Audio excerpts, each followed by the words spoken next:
de tokkoffaa dabbalsi si qafatii salphisee isii ol baasee mataa agartee maqaa argee ol bulisee maqaa qafatii salphisee si. Okay. Dhugaatti ma barbaadde. Hayyee. Tokkoffaa iyyuu namnummaan rakkoo tana fide iyyuu akka ijoollee teenyaatitti si qafatii arrabsee fatii salphitee maal gooteef jedhee ajandaa kana guddisee miidiyaa kana balleessee akka miyyoon tun baddee mana sanii baatee waa hunda godhee fatii xiqqeessee abdii culillee hunda xiqqeessaa ture tokkoffaan si adda duree ta'e miidiyaa kana gubbatti dhugaa nama sanitti mul'ata. Ammaasoo. Kagarteeti nama Somaalee keessa gaafa isin Somaalee keessa Yaa Kadir habuun meedhaa fi jara kana wajjin afaan walitti beeku. Chala laal dhaggeeffadhu chala. Aboo sana dhagee.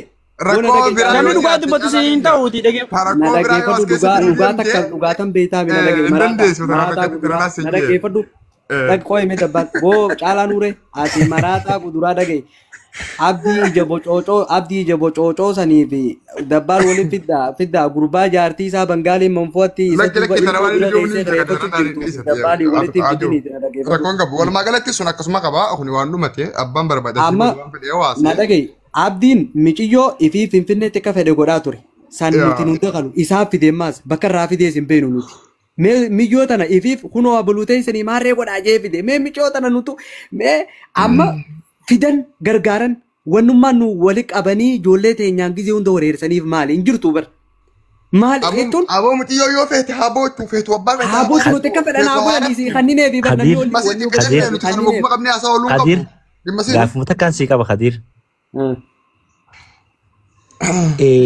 Deeggartoonni isaanii kun kan sooshaal miidiyaa fayyadamu kuni akka nama arrabsuu irratti tokkooma kanatti maaliif nama tokkummaadhaan akkana sirra bobba'anii si arrabsan fakkeenya sirraa fudhachuu fedhe. Tana gaallaa waalam waan kana. Mee jechuun namni waa laalu qaba beektaa taa'ee. Namni dura na arrabse illee isaa beeki. Ani obboleettii Finfinnee hin qabduun jee namni dura na arrabse isaa beeki. Ani laal dabbaan obboleettii Finfinnee hin qabduun jee laal ani akkasiin jee beeki. Amma achirratti isanii hin arrabse hin arrabsin.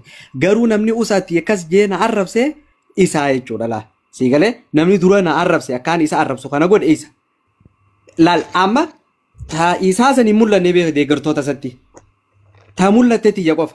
Ani ammoo abbaa fedhe siigalee abbaa fedhe fitti hin dhiisuwan nama gartee dhuunfatti na barbaadu okay an ammoo akka ilma nama dhuunfaa tokkotti fakkeenyaaf ammaan ani nama gartee ganda namaatis amantaa namaatis hin tuqan hangaan dandeetti amantaa wanni nan hin tuyne wanni nan kabaju amantaa maaliif amantaan ta nama tokkootii miti ta nama baay'eeti ganda namaa maaliif gandi namaa ka nama tokkootii miti yookaan ka gartee abdii culullee xiyyaa jazbaasan qofaa miti ganda nama hedduu kabajama wadduu keessaa dhalata.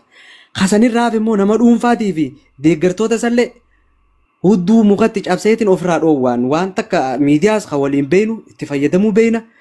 Siigalemi kasanirraaf abdiinis ganda bakka hin bu'u anis bakka hin buunu naafinni duriis wal lolaa turre ammas wal lolaa dhukkee walirraa kaafne. Aayila kiisa tuquun nama guutuu Itoophiyaa guutuu tuqu yoo jaan san ni ilaallaa jechuudha. Haala kanaanii wannummaan gartee mataa qaqqabatanii deemaniif hin jiru. Asirratti lakki nama tokkoon. By the way namni miidiyaa gubbarra jiru yaada dabalataa namni miidiyaa gubbarra jiru ganda tokkoon qabu maal jennaani isin warra miidiyaa jennee yaamna ummata kana akkana jennee yaamna because isin asirra jiru kana yaamuudhaaf maqaadhaan tokko yaamuun dirqamaa miti. Yaa. Akkasi. Bayaan salaamu alaikum. Koyaa bayaanitti jamaan. Bayaan. Salaam habibi. Bayaan maal feete carraan kee bayaan eenyu tuyyuu rakkoo qaba jettee yaaddaati bayaan akka nama dhugaa dubbatutti qooya obboleesso bayaan yaada baasaati yaada furmaataa isin yaa kennu qooya obboleesso karaan jirtanii dhaabadhu bayaan muciyyoon tun rakkoo mataa ofii qabdi moo ummas qodem naan wushata karaan jirtan jaasa hudduu haadha faatee sani deemi karaan jirtan hundaa waqom Rane katu tak kalla masadi je namni dana kun sidro dak taw je da ko afan biya ko namni kun asom biya ko boy afuftu Politik bitana sinte politik ha ulfi barha namni dana kun duro jira caalaan hin dubban tireen hin dubban talti baadiyaan dubban aatin dubban sabonaan dubban hin eeggatu carraa olaantummaa isaa fidanni Lipsa safi debisi agafatu Yaa boo saafii waan ni gaafatu qabu barra saafiin barra mi'uu on beeku as keessaa hun jiru ni barra maal gaafatanii nuuma kanarraa waan qabu ni re'eesaa eeggatu jira. Yalla ayyee maawutti qabadde mootummaa. Ijoollee keenya aankan hin Amma joos. darraasii kan inni dubbadumma Sagaleen kee ni jirti? ni jirti. Namaatu dubbatu deemaa dubbata. Awus re'ee jalaa dhufee dubbatu re'ee jalaa qotaa dafee dubbatu baatee dubbadhu. Allah ani wanni barbaadu wanti ko bayaani mai dubbachuu barbaade maaliifi bayaanammoo waan kana hunda haqa jirtu ni beeka jara kenna. Mucattiini rakkoo mataa isii qabdu sammutuu iyyuu likkii hin jirre jara kenna. Gaafa mucoota na jala deemtanii isiin akkana jette jettanii gamaa gamana mana banattan gaarii miti. Gaafa isin immoo ofii wal arrabsitan dhugaa isinitti himaa miti. Gamaa gamana illee rakkoon hin jiru. Namni hundinuu mucoota na gargaaruufi malee namni dhimma biraatiif Somaaliirraa isii fuudhee hin jiru jaalibsa. Dhugaa Waa'ee Somaaliyaa asootti hin jirru beeki biraadanii jamma. Goy kana fixachiisi kaa yaada eeganaa kennite yaa obboleessi kiyya. Tokkoffaan muciyyoo rakkoo wayii qabdi rakkoo sammuu wayii qabdi. Kanaaf isin hundinuu gamaa gamanaan yoo dandeettan gargaara. Nullee ni gargaara. Isinillee gargaara. Kalaas muciyyoo waan barbaadde haasoo hin beeynuu nuti si hin beeynuu. Numaa hin beeynu si ati isin ni beeytanii si. Lakki muciyyoon xiqqoo rakkoo qabdi dhugaa ila dhagaye nuti jechuun haala isii amma hubataa jirrutti silaa heegadeen gadda jira itti gajjettee mataa qabattee dalagachuu qabdi. Akka dhiiraatti dheengadda akka dubartii takkaatti akka jabduu takkaatti waan an keessa jiru dhiisaame rakkoo hamaa qabaa jettee akka nama isin waa afaan keettanii akka nama isin jalaan dhayitanii gorsitaniitti dubbatte wallaahi ladhiim osoo mucattiin sun boochu. Maal kunoo bayaan kana? Bayaan kana jara kenna. Qoy saafiin dhugaa jedhee Kanaaf yoo rakkoo qabaatte saafii kiyya dhagee nuyi kallee isinirra kan obboleeyyan kiyya jettee nutti dhufteeti rakkoo keessaa isii baafne. Har'a immoo isin hin beeku jettee miree horiinuu bakka isaatee ciisaame bakka irraa dhuftetti galtee jirti nagaan haa jiraattu inshaallah. Kanaaf hin beeknu jedhe nullee isintuun isin maqaa keenya nuti kennutti. Kanuma wanni nuti jechuu jirru kalaas gabaabaan. Wanni nullee gabaabaan barammoo ofirratti hin fuunu maaliif jedhi dheengadda kabajaan fuutee mi bayaan.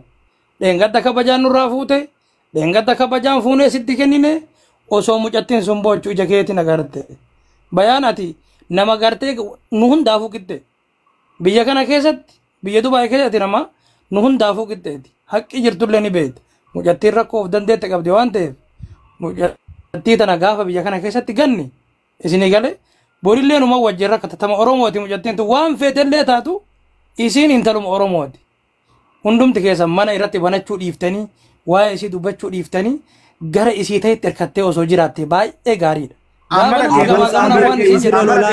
isirra lolaan jirru obboleessoo isirra lolaan jirru nuti eenyu mee nama tokko kan isirra lolu garte nuti isirra lolaan jirru nuti isirra dubbataan jirru maa akkas gootanii jechaan jiru nuti rakkoo isiitiin nun qabatinaadha aboo ammallee dhaggeeffadha rakkoo isiitiin ganda keenya hin tuqinaadha gandi keenya warqiidha akkuma ganda kamiitu gandi keenya hayyuu dhalchee beekaa dhalchee miciyyoo duriyyee kararraa fuutanii walitti hin dhufu ganda keenya sababa isiitiin maqumaa hin dhayinaa isiniin jechaa jira nuti gurratti isin calawu yoo nama dhabuun taate. Ammallee kanarratti daballee wanni isinii dubbannu miciyyoon kalee akka nama tokkotti rakkoo keessaan jira jette rakkoo keessaan fuune quufa keessaa fuune kalee doktora biraa baasuun dogongora. Quufa keessaa bakka isiin kursirra teessee kursuma shirgootee mindaa fudhattuu nuqqaafnee fuune sun dogongora dhageeffadha. Ammoo arraboota miciyyoo kana jala namni deeme yoo dandeessi saafiin mucaa sanii walitti deebi'anii kaduraan of tusan dhiifama kayattee dhiifama gaafata jirtu kanaa walitti deebi'anii wajji deeman haala wasaalaan haa wajjin deemanii haa waliin jiraatanii nuti akka as booda akka keenyatti dhaabbanne jalaa rakkattuus ciqqamtuus beelooytuus gaafata namaan taane namni isiidhaan deemu hin jiru namni isii dubbatu hin jiru namni isii jee walitti dubbatus hin jiru. Sinii galee kanuma wanni biraa as booda dhumatte. Miciyyoon feetee Arsii taatee jiraatti feetee Harargee taatee jiraatti feetee Jimmaa taatee jiraatti feetee Walloo taatee jiraatti feetee If taatee jiraatti abbaa rabbi tolcheeti wajjin haa jiraattu maraattuu kanaa jala deemnee maqaa if hin balleessinu mataa if hin nyaannu. Sinii galee as booda arafaatii je'ee ilmi namaa tokko gabbahee nama tokko dubbate taanaan nama santu rakkoo qaba malee arafaata rakkoo hin qabdu. Namni tokko ammas arafaatiin deddeemee maraattuu tanaan deddeemee taanaan harakkoo qabu arafaata osoo hin taane nama sani. Akka Harargeettis akka Arsittis jalaa gala amma arra mana banattee wanni akka jirti nama akkasana godhetuuf namaa fi nama walitti diruufi. Ibsa. Akka waan nuti takka arrabsi jenneeni arsiin maal balleessiti nurraa wanni arrabsuun kanaaf as booda hallayyaa mataanaa seentu deemte. Bari ibsa akki jaanii nama akkasiin jeesan fidii jaanii ni diddee bar miyyoon nama gabbuufte. Laal dhagee. Ani dhageeffadhu wallaahi ibsaa diinni kiyya guddaan nama ganda nama arrabsuuf nama dhuunfaa huddullee yoo salee namni aanmaa fi mushkila feetu akka feete gootee firaa nama dhoorkita garuu nama ganda nama arrabsu takka nama amantaa nama arrabsu wallaahi wabillaa hin fadhu wallameen kana maaliif isin jee beektaa miyyoon san reefu dabbaal faan isaan jalaan jira dhageeffachuutti hin jira taa'ee maal jaaniin nama gartee abdii fi dabbaalilleen nama gartee nama takka arrabsisiin jee fatii fi abdii nama arrabsisiin jee fidii Janin, garuu fiduu Abo wallahi dheengadda dhaggeeffadhu. Doktor Mariyaama dabaluu fi isiin waraqaa kan nuuf deemtu. Arafaatiin jeen waraqaa ta'e fudhattee mi'ee fudhadhu. Erga fudhatte arafaatuma tana bira dalagadhu. Akka firii wajji jiraadhu miciyoo tana biraan jeen. Noo hin jiraadhu naan jette. Arafaat miciyyoon tun doktor miciyyoon tun soo bira jiraattu hin jeen. Haa jiraattu rakkoon qabdi qaamasii fudhattee naan jette. Kunoo afaan siitiin dubbate Doktor Mariyaamaan. Seegalee kanaaf hin fedhu jettee bakka sanii biraa deemte. Dhaggeeffadhu ibsaa gisee takka mi'aan garee kutanaa haasal jirtu deemee ibsaa gadaraan akkana. Dubbadhooyyee. Dhaggeeffadha. Tokkoffaa isinirraa fuunee achii fuunee asii fuunee like bakka kanatti bakka kanaatii fuunee intala harargeerraa maaliin fuunee arsiin gargaarteen kan hin jiru dileet godha miccoo kararraa fuutan Somaalee keessaa fuutan harargee bakka hin buutu. Lammaffaa akkana jettee deebitee uummata arsii like deebitee gara harargee as deebiteen uummata harargee bakka buutee arsii kana godhe hin janne. Isini waan jaamu kana dileet keessaa godhan nama dhuunfaati. Doktor Mariyaama irraa gisee fuutanis nama dhuunfarraa fuutan malee isinirraa fuutani hin jiinaan uummata arsiitiin. Uummata argatan isinirraa nu afaan dhageessee uummata arsii nuu jeeti. Eenyu saafii moo maaltu seelisee deebsaa kan taniifi. Waan jeensi mara keessa. Miciyoo tana Doktor Mariyaama laa kalee quufa keessaa isii kursira teesseeti mindaa nyaattu fuune sun dogongora keenyaan siin jedhe dhaggeeffadhu. Kallifnee sila akka nama xalabaa seenetti Mariyaamuma sanii dhiifne miyyoon tun ni dalagatte hangammaa dalagatti jirti imimmaan boochee hin dadhabdu nama afaan waliin beekanii dibattu dibataan dhabettiin rakkattu rakkadhettiin beeloytu beeleettiin afaan beeyti nagaan teessee dalagatti. San hunda dalagaddu inni gaafa qaamaan kan namtuusi fuunee biraa deemneen. Suni rakkinni keenya ana ammoo akka nama tokkotti wallaahi afaan kiyya kana duubannaa garagalchu. Eega waraqaa ta'e fudhatte miciyoo tanarraa. Biraan deemini please isuma bira dalagadhu hin jeen. Wallaahi isuma bira dalagadhu hin jeen biraan deemini. Waraqaa namni sii kanne kun maallaqa keessin orkatu bira dalagadhu hin jeen. Dalagaan dalaguma akkanaate asii deemtuusi. Lakkiin dalagadhu naan jette. Ishii deemin jeen gamaaliin godha. Deebii uummata harargeetti nurraa fuudhee jechuun kunis diileet haa ta'u.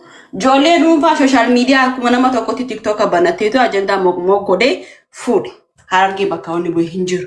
Lammaffaa micoon kunis bakka namni if dandahee dalagatee jijjiirama. Itoophiyaa keessattuu listiroon dalagama. Isin garee listiroon